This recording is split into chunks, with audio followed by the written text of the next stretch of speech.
Hey folks, how y'all doing in the land of grills? When's the last time we cooked on the Masterbuilt portable charcoal grill? This is like its big brother to Gravity down there. It has the same, a lot of the same principles, but it gets smoking hot. And we've done some modifications over this, painted it, have fitted a cast iron grate on there, which, oh man, and that's what we're gonna do today. Cast iron seared burgers, half pounders on the Masterbuilt portable. Let's get it fired up. Let's take a look at those burgers. If you're wondering, you know, there's some new grills coming down the line, especially that one. And that one, oh, that one says it gets 1,000 degrees. Brand new on the market, folks. Be showing you real soon. Let's get going. All right, so here's a short lesson on this. This is your charcoal box, and this comes in and comes out, and there's a blower down there that blows through the charcoal box and blows the heat, somewhat similar as a Gravity does from Masterbuilt. This is your charcoal grate, and you're supposed to put a little fire starter in there, and your ash goes down below. What I like to do is just put a couple charcoals there, and I use a torch to get them going, and then I'll fill it up with charcoal, and then I'll put it back on, and this slides down just like that, and you put the cover on and you let it go. The cast iron grate, if you're wondering about that wood, Cam Chef used to make these for their woodwind series years ago. They don't make them anymore, but it fit perfectly this way. I had to cut off maybe an inch lengthwise, but works very well. And this thing can do low and slow, hot and fast. The only limitations is because it's portable is the amount of room in there for the charcoal. So it burns down and you can fill it back up. But once that ash gets up to the top of that grate right there, then it blows ash through there. So it truly is meant to be portable and doing like hot and fast. You could do some low and slow. I've seen the other people trying it, and I've done it too. It's just that it blows a little bit of dust around. Not the best thing in the world. It has a tendency to stay in there, but you know, other than that, I'm rambling. Let's keep on going. All right, so I've got 5 pieces of charcoal in there. Actually, I should put one more, 6. Take the torch, get those going a little bit, and then I'll turn the fan on and fill it to the top, and then we'll just let it preheat. It goes up to, you know, with that fan blowing in there, it gets up to temperature pretty quick. And I want this hot today, but you can do it, like I said, you can get it down pretty low too. So when you're using something like this, you want to use high quality charcoal, folks.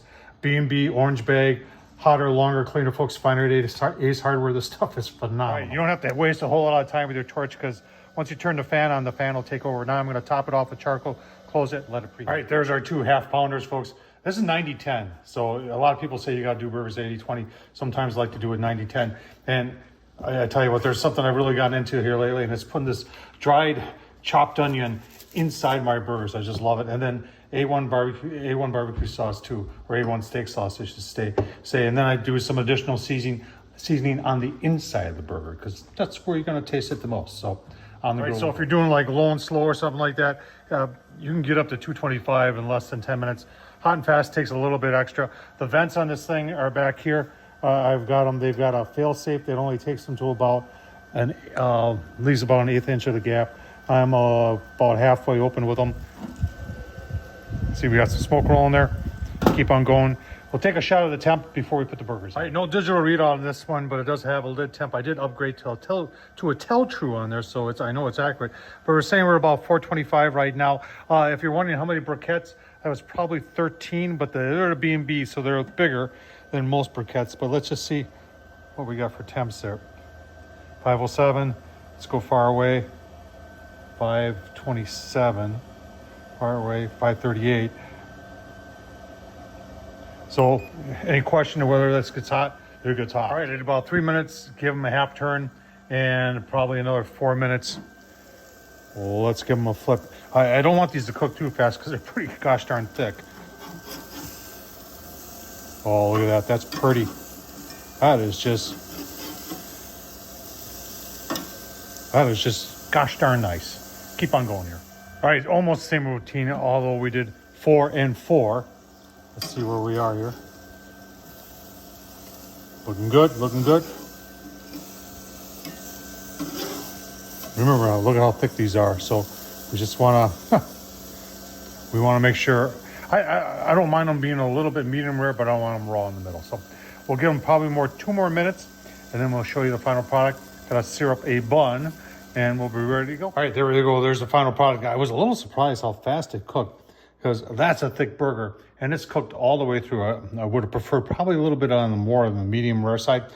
We've got if you haven't tried these. If you can find them, Famous Dave's pickle chips, sweet and spicy. These are phenomenal. And then keeping with the A1 sauce, a little bit of A1 sauce on the inside, A1 sauce on the outside also.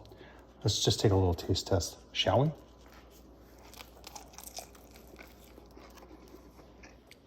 You gotta remember this is 90-10, so there is still some moisture in there. It's very good.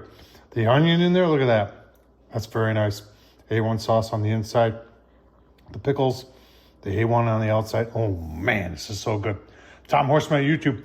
Thumbs up, leave a comment, and as always, thanks for watching.